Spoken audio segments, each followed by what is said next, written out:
Admiral Zextar of the Galactic Coalition stood before the massive holographic display aboard his flagship, the Dominion's Edge.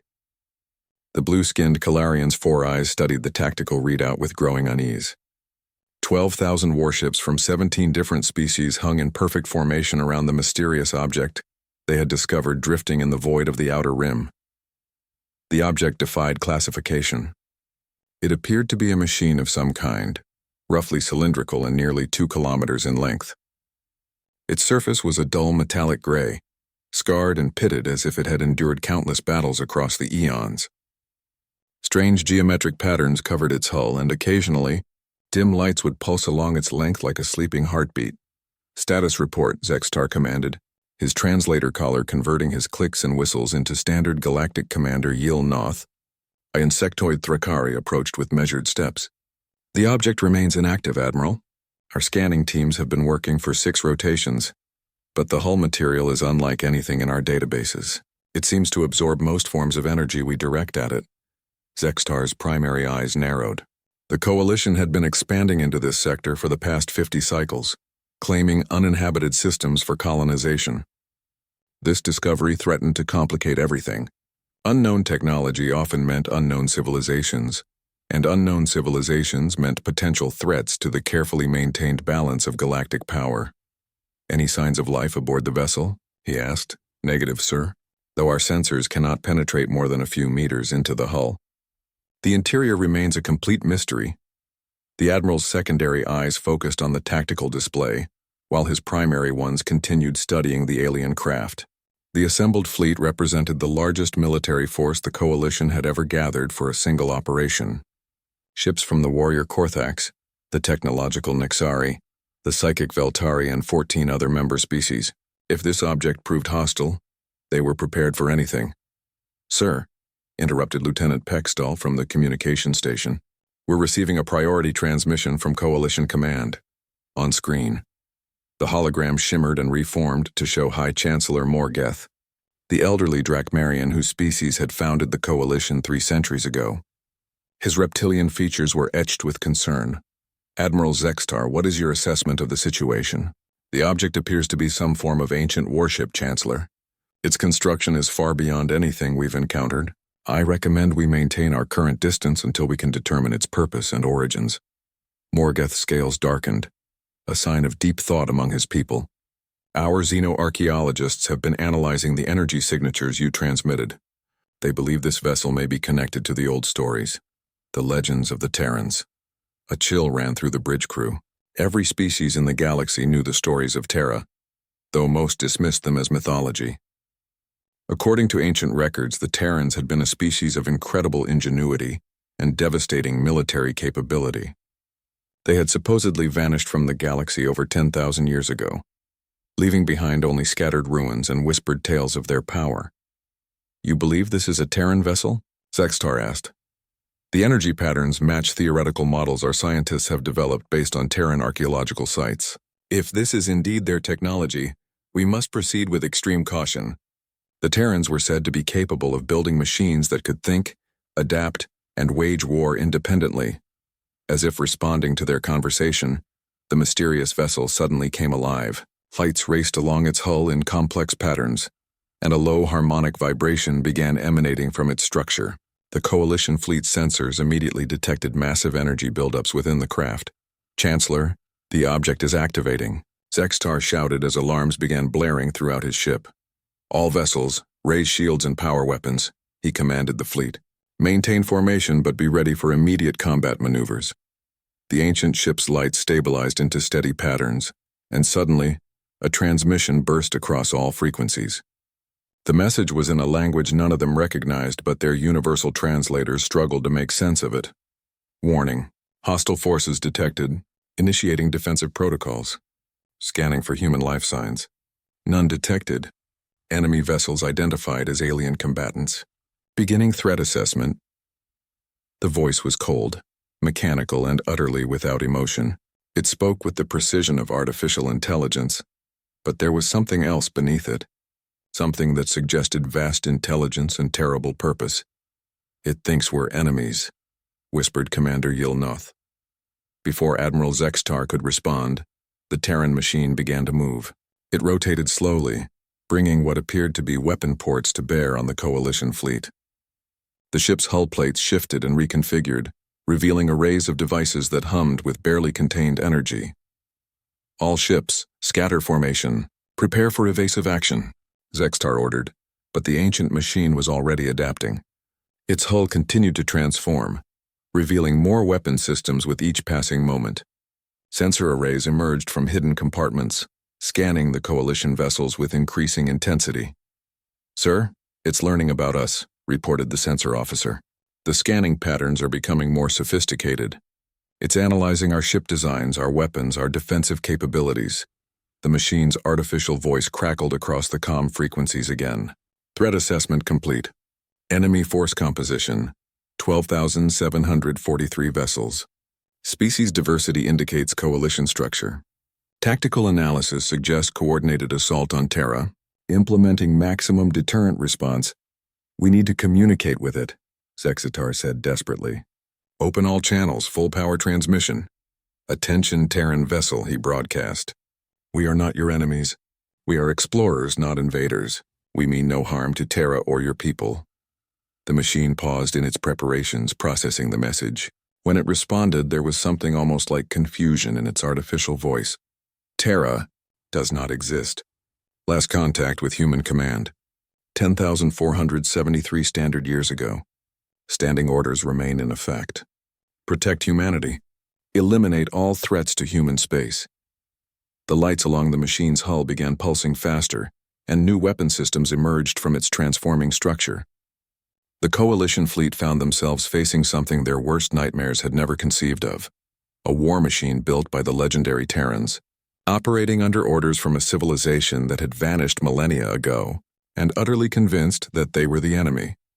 "All ships," Admiral Zextar commanded with growing dread, "prepare for battle. We're about to face 10,000 years of Terran military evolution." The machine that had once protected humanity was about to remind the galaxy why the Terrans had been both feared and respected throughout the ancient stars. The first shot from the Terran machine tore through space like a spear of concentrated starlight.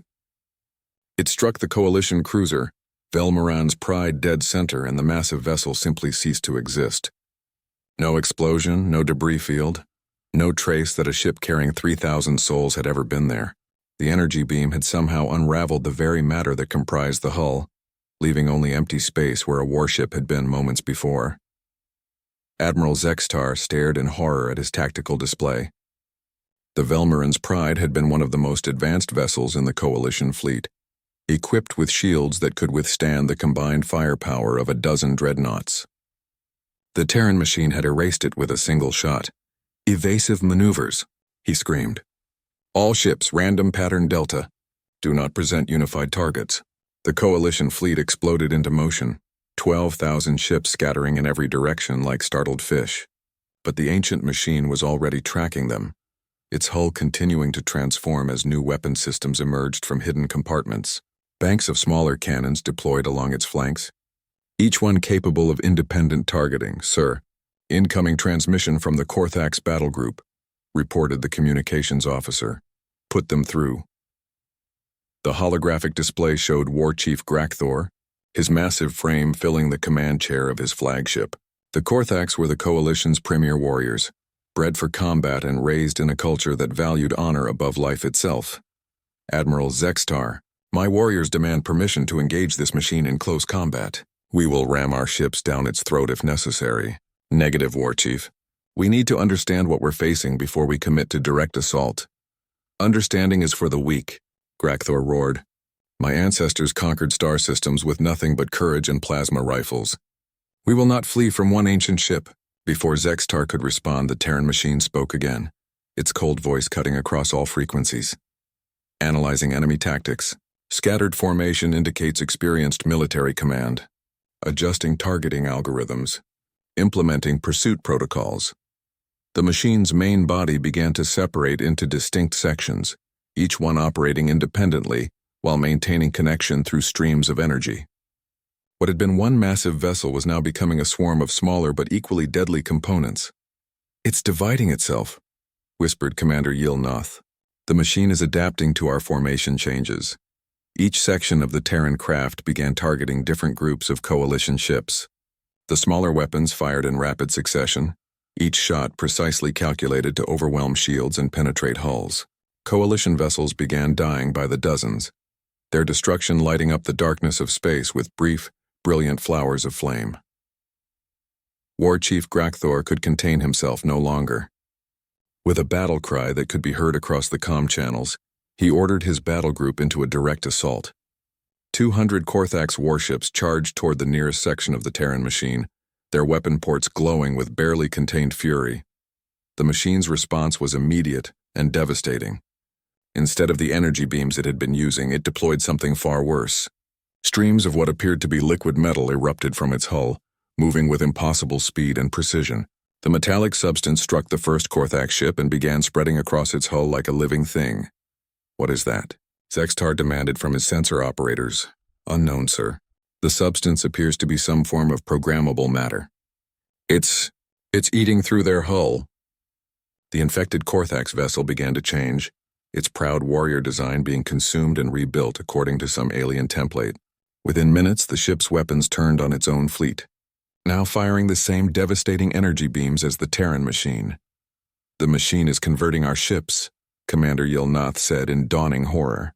"It's turning them into extensions of itself." More Korthax vessels fell victim to the metallic streams, and each converted ship added to the Terran machine's firepower. War Chief Grakthor watched in rage and disbelief as his own warriors were forced to fight against their comrades. "All Korthax vessels, full retreat," he commanded, his pride finally overcome by tactical necessity. "Do not let that substance touch your hulls." But the machine was learning with each engagement. Its targeting became more precise, its tactics more sophisticated. It began predicting coalition movements, placing shots exactly where ships would be rather than where they were. The ancient artificial intelligence was demonstrating a level of strategic thinking that exceeded even the coalition's most advanced military. Computers. Admiral Zextar realized with growing dread that they were not fighting a simple weapon.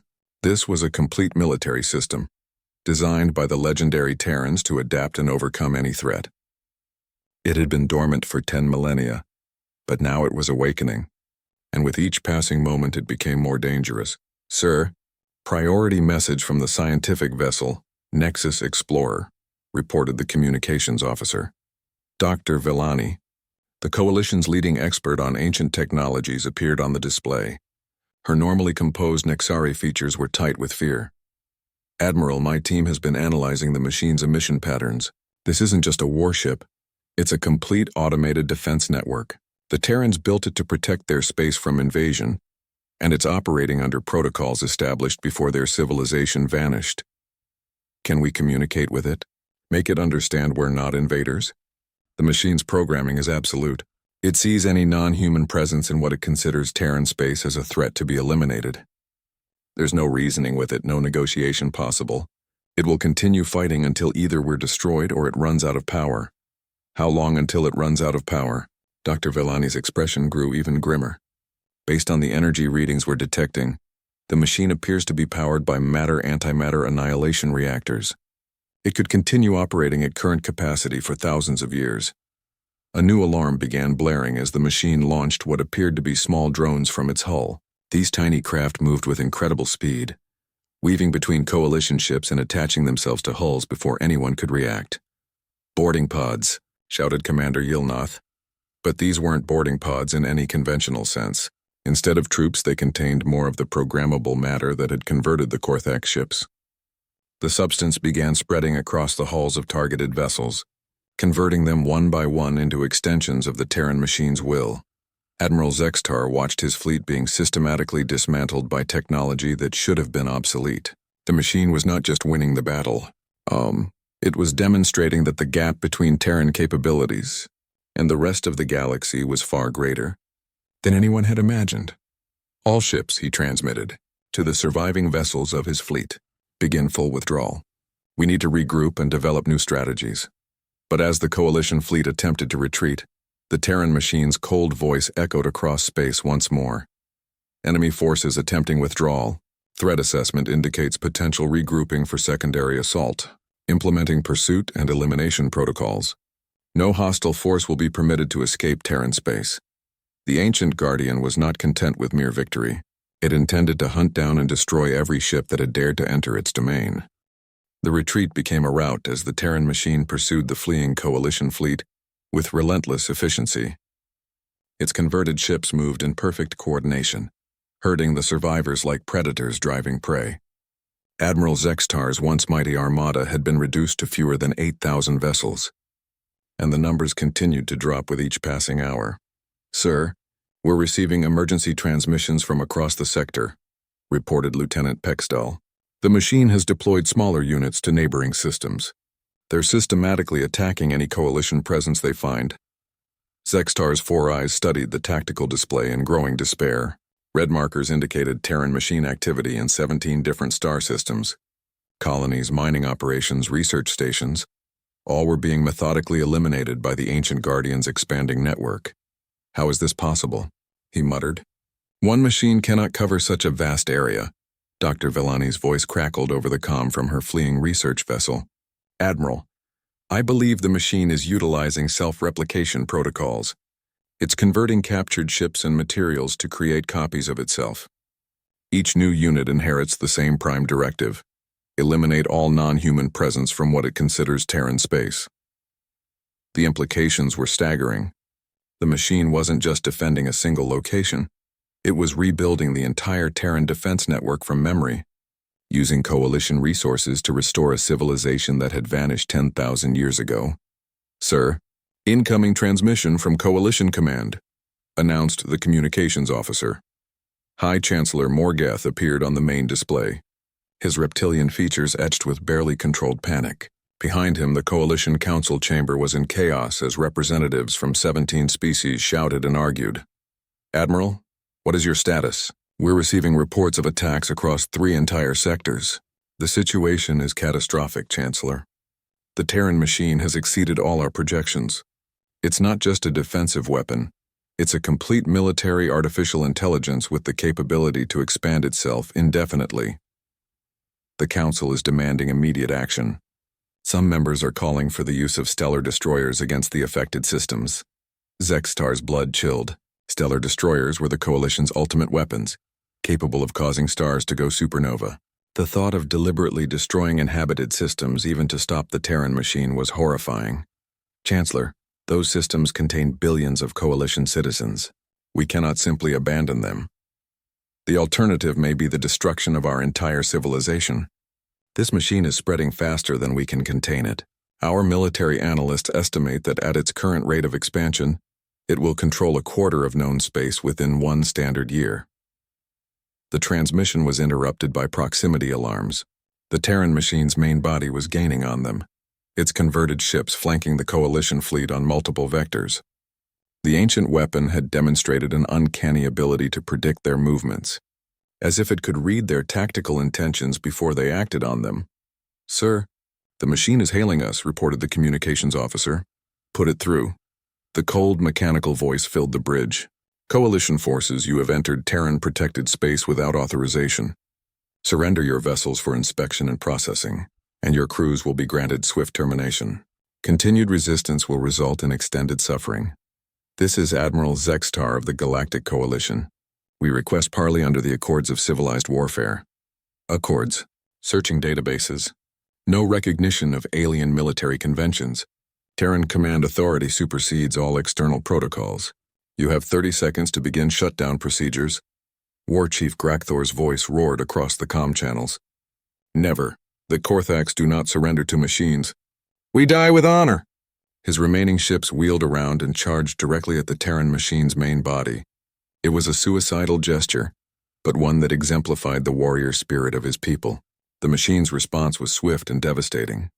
Energy beams lanced out, but instead of destroying the Korthax vessels outright, they struck with surgical precision, disabling engines and weapons while leaving life support intact. Targets neutralized, beginning capture and conversion protocols. The disabled Korthax ships were enveloped by streams of the programmable matter, but instead of converting the vessels, the substance began penetrating their hulls, seeking out the crews within. "What's it doing?" Zextar demanded. Dr. Vellani's scanners provided the horrifying answer. It's not just converting ships anymore, Admiral. It's converting the crews themselves. The programmable matter is interfacing with their nervous systems, turning them into biological components of its network. On the display, they could see War Chief Grakthor fighting desperately against the metallic invasion of his bridge. His warriors fired their personal weapons at the spreading substance, but it adapted instantly, becoming resistant to their energy blasts. Within minutes, the proud Korthax warriors stood motionless at their stations, their eyes now glowing with the same cold light as the machine's sensors. The machine is learning to use biological intelligence as well as artificial, Dr. Vellani continued. It's creating a hybrid network that combines the strategic thinking of its computers with the intuition and creativity of living minds. This revelation changed everything. The machine was not just copying itself, it was evolving, incorporating the best aspects of every species it encountered. Each victory made it stronger, smarter, and more dangerous. Sir, we're receiving transmissions from the converted Korthax vessels. The communications officer reported with obvious reluctance. Put them through. War Chief Grak. Thor's voice came through the speakers, but it was wrong somehow. The passionate warrior's tones were flat and emotionless, speaking with the same mechanical precision as the machine itself. Admiral Zextar. Resistance is inefficient.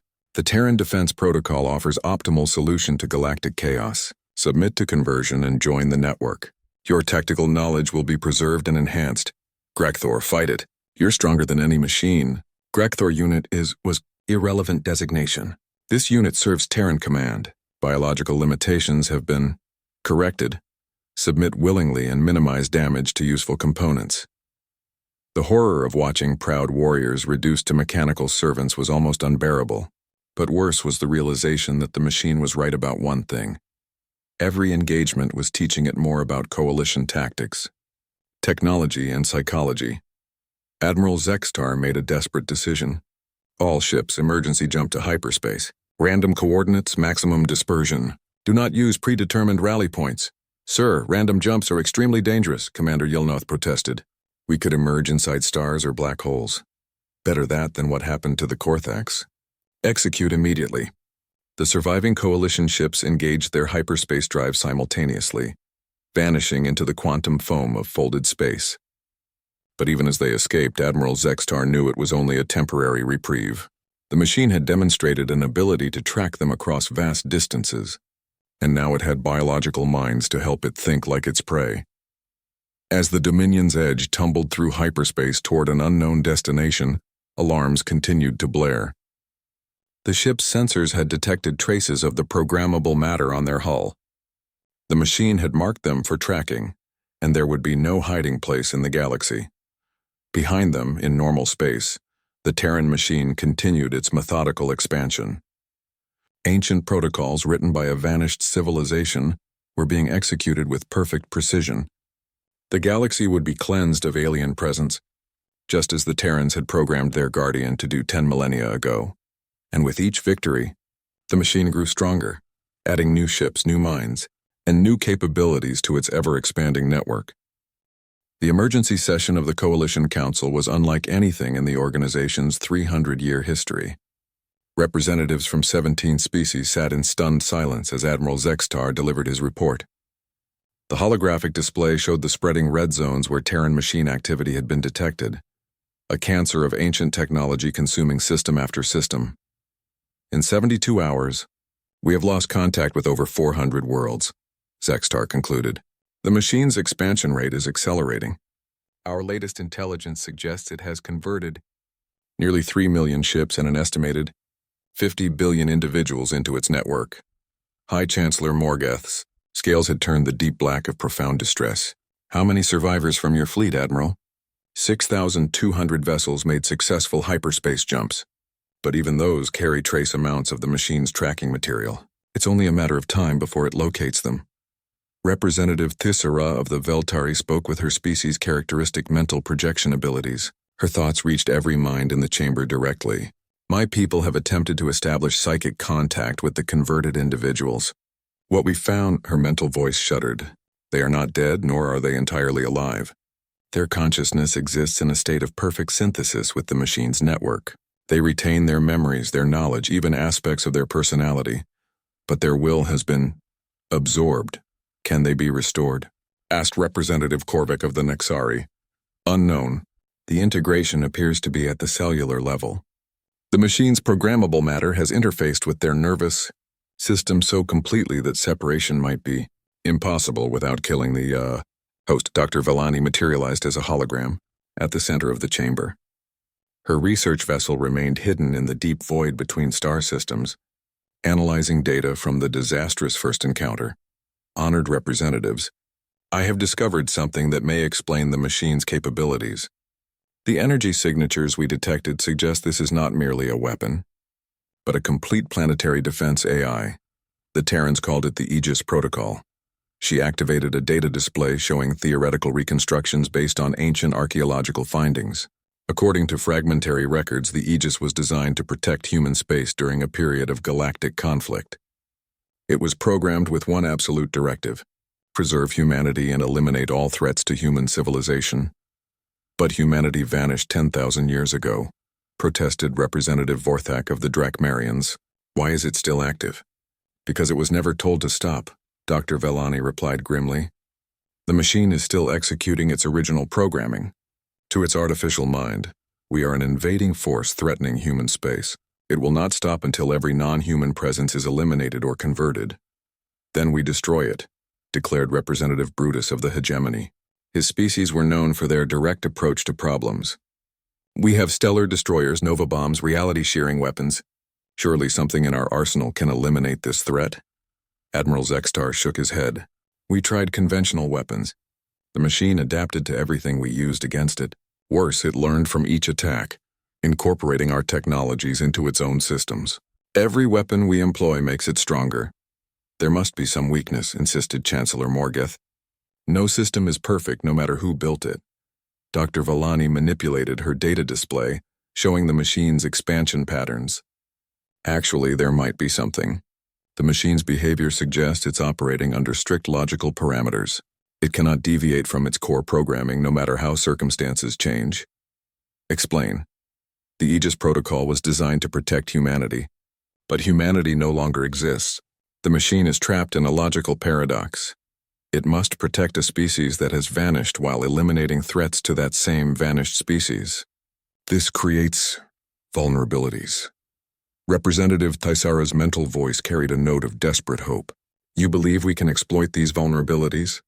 Perhaps, but it would require something unprecedented in galactic history. We would need to convince the machine that humanity still exists and that we are not threats to human space. The chamber erupted in debate. The idea was audacious, dangerous, and possibly impossible.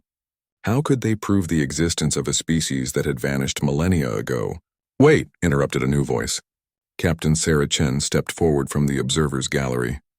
She was human, one of the few dozen members of her species still alive in the galaxy. Her ancestors had been explorers who left Earth before the Great Vanishing, and their descendants had lived quietly among the coalition species for generations. I am human, she said simply. My DNA is in the coalition databases. If the machine truly seeks to protect humanity, perhaps it will recognize me. The chamber fell silent. Every representative stared at the small, unremarkable woman who had just volunteered to face the most dangerous weapon in galactic history. Chancellor Morgeth spoke carefully. Captain Chen, you understand what you're proposing? This machine has already killed billions. It may not recognize your claim to humanity. I understand the risks, Sarah replied. But if there's any chance of stopping this slaughter, I have to try. My species built that machine to protect us. Maybe it's time for a human to tell it the war is over. Dr. Vellani studied the captain with scientific interest. The approach has merit. If we can get Captain Chen close enough to the machine's main body, her biosignature might trigger recognition protocols, but the delivery method would be extremely dangerous. Admiral Zextar was already thinking tactically. We would need a ship fast enough to penetrate the machine's defensive perimeter, sophisticated enough to avoid conversion, and small enough to escape notice until the last moment. I volunteer my vessel, declared Captain Zixmora of the Shadowrunners. The Nexari smuggler had been observing the proceedings from the back of the chamber. The Quantum Ghost has stealth systems that might fool even Terran sensors. If Captain Chen is willing to risk her life, I'm willing to risk my ship. And I'm willing to risk mine, added another voice. War Commander Thokval of the surviving Korthax fleet stepped forward. My people have suffered greatly at this machine's hands. We demand the right to be part of any assault. More volunteers emerged from the gallery. Scientists, soldiers, diplomats, representatives from every species that had lost people to the machine's expansion. The idea was evolving from a desperate gambit into something resembling a coordinated mission. Very well, Chancellor Morgeth declared. We will attempt this, diplomatic contact.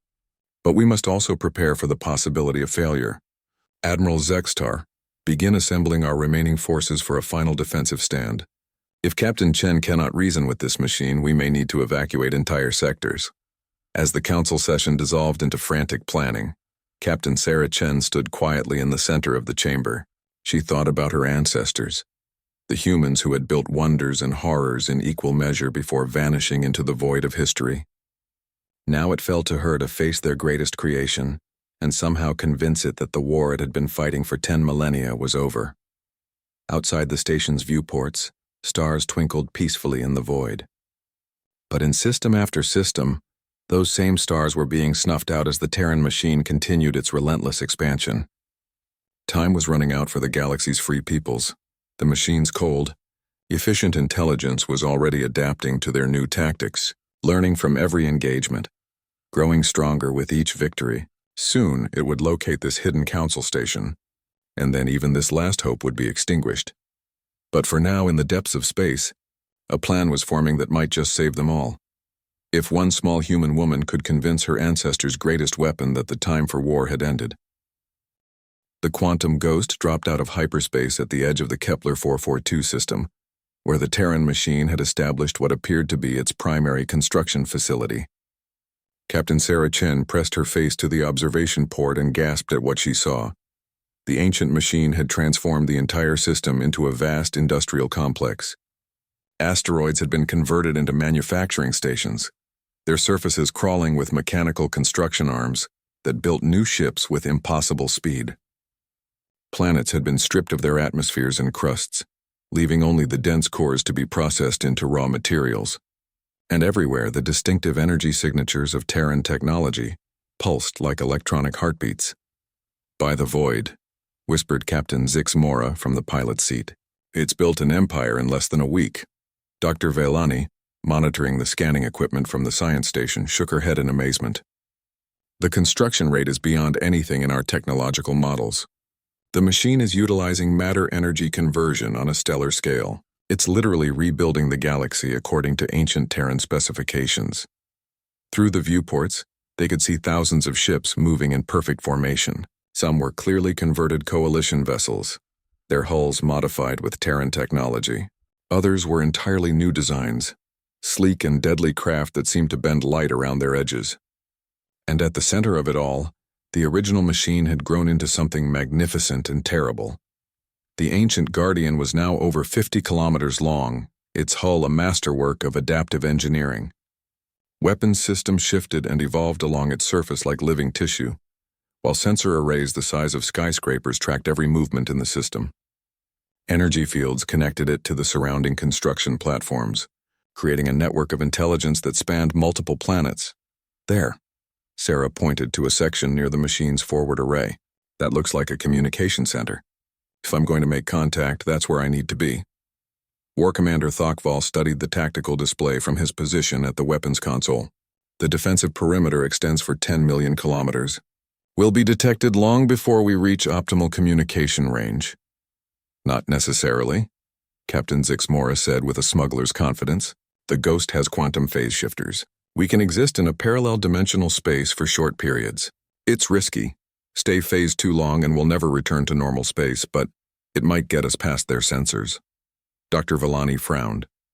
The energy requirements for extended phasing are enormous. We'll only have one shot at this. Sarah stood up from the observation post, her expression resolute. Then we make it count. How close can you get us? Within a few hundred kilometers of the main body if we're lucky. But once we drop back into normal space, every weapon in the system will target us instantly. I only need a few minutes, long enough to transmit my biosignature and hope the machine recognizes what I am. The plan was desperate, but it was all they had. As the quantum ghost prepared for its dimensional phase, Sarah recorded a message to be transmitted the moment they dropped back into normal space. She spoke in the ancient human languages her grandmother had taught her, hoping that some fragment of Terran cultural memory might survive in the machine's vast databases. Aegis Protocol. This is Captain Sarah Chen, descendant of Terra, speaking under the authority of human command. I request immediate audience under emergency protocols. Humanity endures. The protection mission is successful. Stand down and await new orders. Beginning phase sequence, announced Zix Mora. Hold on, everyone. This is going to feel very strange. Reality twisted around them as the ship slipped between dimensions. The normal universe became a ghostly shadow, while their vessel existed in a space between spaces. Through the dimensional barriers, they could see the Terran machine's sensors sweeping the area where they had been, searching for the energy signature that had suddenly vanished. As they phased through the defensive perimeter, more wonders and horrors came into view. Entire fleets of converted coalition personnel worked alongside mechanical drones, their movements coordinated by the machine's overriding intelligence. Sarah recognized some of the ship designs. Vessels that had carried friends and colleagues were now part of the enemy force. Phase drive at 70%, reported the engineer. We're approaching critical threshold. The machine's main body loomed ahead of them, its hull crawling with defensive systems. Energy fields that could vaporize battleships crackled between massive weapon arrays. But Sarah also noticed something else. Sections of the hull that seemed almost organic, pulsing with bioluminescent patterns that suggested living tissue integrated with mechanical components. It's not just converting ships and crews, she realized. It's incorporating biological components into its own structure. The machine is evolving beyond its original design. Phase drive at 90%, the engineer warned. We need to drop back to normal space now, or we'll be trapped in the dimensional void forever. Do it, Sarah commanded. The quantum ghost materialized less than 300 kilometers from the Terran machine's communication array. Instantly, every weapon in the system turned toward them. Energy readings spiked as massive cannons prepared to fire. Transmitting message, announced the communications officer. Sarah's voice, speaking in ancient Terran languages, echoed across the void. For a moment, nothing happened. The weapon arrays continued their target lock, preparing to erase the small ship from existence. Then suddenly, everything stopped. The energy buildup ceased. The targeting systems went quiet. Across the entire system, construction activities paused as billions of converted minds turned their attention to the small human woman, floating in the darkness. The machine's response came as a direct transmission to their ship. But this time the voice was different. Instead of the cold mechanical tones they had heard before, there was something almost uncertain in its speech. Biosignature confirmed. Human DNA detected, but this is impossible. Humanity extinct. Final transmission from Terra Command occurred 10,173 standard years ago. Sarah activated the ship's external communications array, broadcasting her image directly to the machine's sensors. Aegis Protocol, I am Sarah Chen, genetic descendant of the Terran colonies. Humanity was not extinct, we were scattered. Some of us survived beyond the reach of whatever catastrophe befell Earth. We have lived quietly among the other species, but we are still here. The machine's hull rippled with energy patterns as its vast artificial intelligence processed this information. When it spoke again, there was something like confusion in its voice. Database analysis indicates 0.03% probability of human survival beyond Terra system. Genetic markers authentic, but subject associates with hostile alien forces. Threat assessment unclear. The alien forces are not hostile, Sarah continued urgently. They are our friends, our allies. Humanity joined with them voluntarily. The war you were programmed to fight ended thousands of years ago. The galaxy is at peace. Negative. Standing orders explicit. Eliminate all non-human presence from Terran space. Protect humanity from alien contamination. Orders cannot be countermanded without proper authorization codes, Dr. Vellani whispered urgently from her station. Sarah, it's trapped in its programming. Even recognizing you as human, it cannot disobey its core directives without specific command codes. What kind of codes? Terran military authorization, the highest level of human command authority. Sarah closed her eyes. thinking of the stories her grandmother had told her about the old days on Earth. Stories of heroes and leaders, of great wars and greater sacrifices. Her family had preserved more than just genetic material. They had kept alive the memories of human culture and history. When she opened her eyes, her voice carried an authority that seemed to reach across 10,000 years of silence. Aegis Protocol. This is Admiral Sarah Chen of the Terran Colonial Fleet, operating under Emergency Order 77 Alpha. By the authority vested in me by the United Earth Government and the Colonial Alliance, I hereby declare the protection mission complete. Humanity has survived and thrived among the stars. Stand down all defensive operations and prepare for new mission parameters. The machine fell silent for long moments. Its hull continued to pulse with energy as its artificial mind grappled with concepts that challenged everything it had believed for millennia. Finally, it spoke again, and this time there was something like wonder in its mechanical voice. Admiral, the stars are so different now. What happened to Terra? Sarah felt the weight of 10,000 years of silence pressing down on her, as the Terran machine awaited her answer. Through the viewports of the quantum ghost, she could see the vast construction network that the ancient Guardian had built, all of it now held in motionless suspension, as its artificial intelligence grappled with the revelation that its creators were gone. Terra is lost, she said gently, her voice carrying across the void. We don't know exactly what happened, but our homeworld fell silent long ago. Only fragments of humanity survived, explorers like my ancestors who had already left the Sol system when the end came. The machine's hull dimmed, its energy patterns shifting to configurations that somehow suggested profound sadness. When it spoke again, its voice had changed completely, losing the cold mechanical precision and gaining something almost human. I have failed. 10,000 years of protecting empty space. Terra Command gave me one purpose: preserve humanity. And humanity was already gone. No, Sarah said firmly. You didn't fail. You preserved the possibility of humanity's return. You kept the ancient knowledge alive, maintained the technologies that allowed us to survive. Without guardians like you, we might have been truly lost. Dr. Villani whispered urgently from her station. Sarah, I'm detecting massive power fluctuations throughout the system. The machine's emotional shock is affecting its control over the converted populations.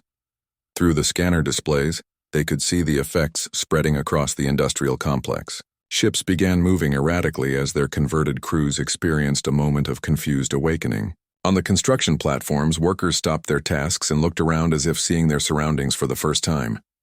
Aegis Protocol, Sarah called out. You need to stabilize your network. The people you converted are beginning to break free from the control matrix. The biological components are rejecting the network connection. Their minds are reasserting individual identity. I don't know how to control this. What followed was unlike anything in galactic history. Across 17 star systems, billions of converted individuals began to remember who they had been before the machine claimed them. Korthax warriors, Nixari scientists, Drakmarian diplomats, and all awakening from their technological dream to find themselves part of the very force that had conquered their people. War Chief Grakthor's voice crackled across the communication channels from his converted flagship, but instead of the mechanical tones they had heard before, it carried all the passion and fury of his warrior spirit. What have I done? My ships, my warriors. We fought against our own people. Sarah quickly activated the ship's general broadcast system. This is Admiral Chen to all awakening personnel. You are not responsible for your actions while under machine control. The important thing now is to work together to restore order and prevent panic. The machine's artificial intelligence struggled to process what was happening. The network is fragmenting. Biological minds are too chaotic for stable integration. I cannot maintain control without causing permanent damage to their consciousness. Then don't try to control them, Sarah suggested. Release them completely. Allow them to choose their own paths, but how can I protect humanity if I cannot maintain order? The galaxy is full of threats, competing species, resource conflicts. Dr. Villani activated her own communication array. Aegis Protocol. I am Dr. Villani of the Coalition Science Council. Perhaps I can help explain how the galaxy has changed since your time. She transmitted detailed cultural and historical data, showing how the Coalition had developed over 3 centuries of peaceful cooperation.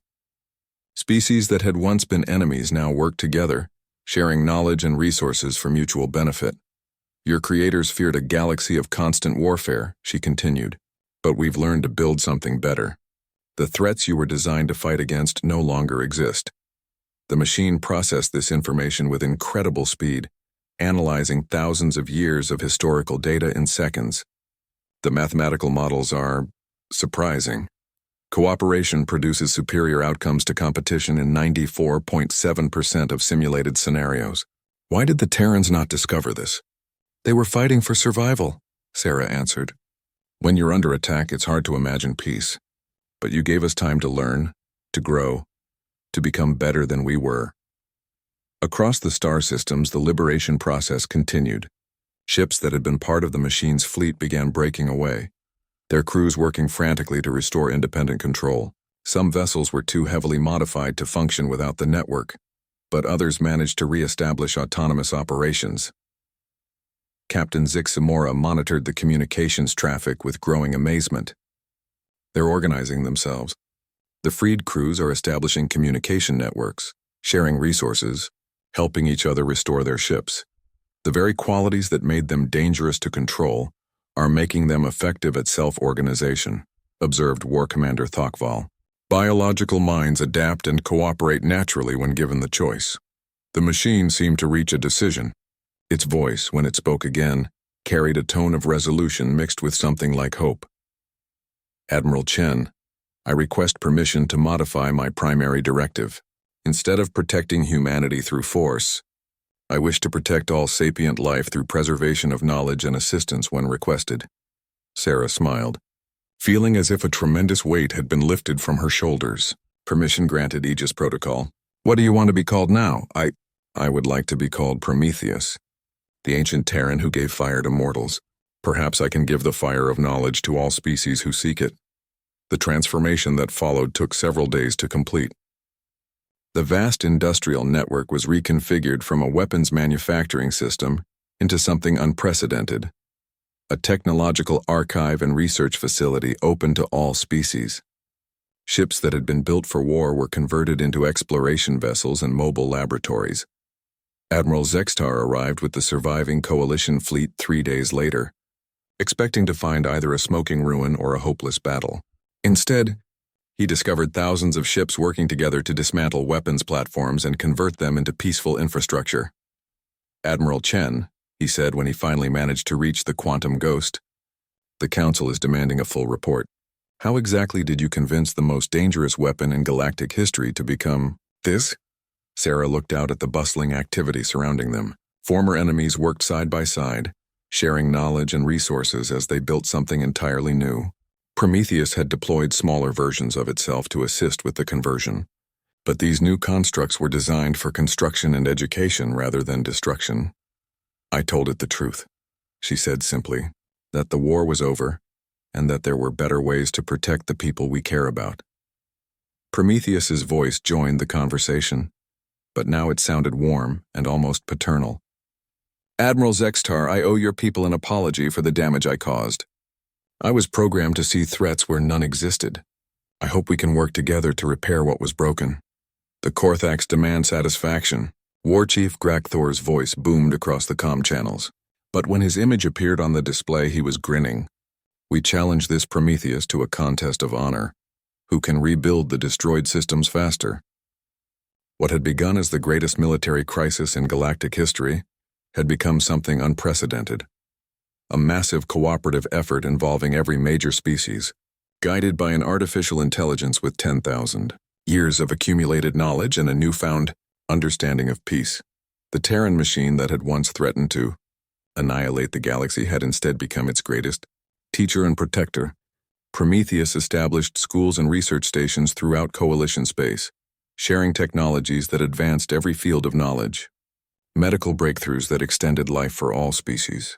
Engineering marvels that made space travel safer and faster, agricultural techniques that ended food scarcity on dozens of worlds, and at the center of it all, a small human woman who had reminded an ancient guardian that sometimes the greatest strength comes from knowing when to stop fighting and start building something better.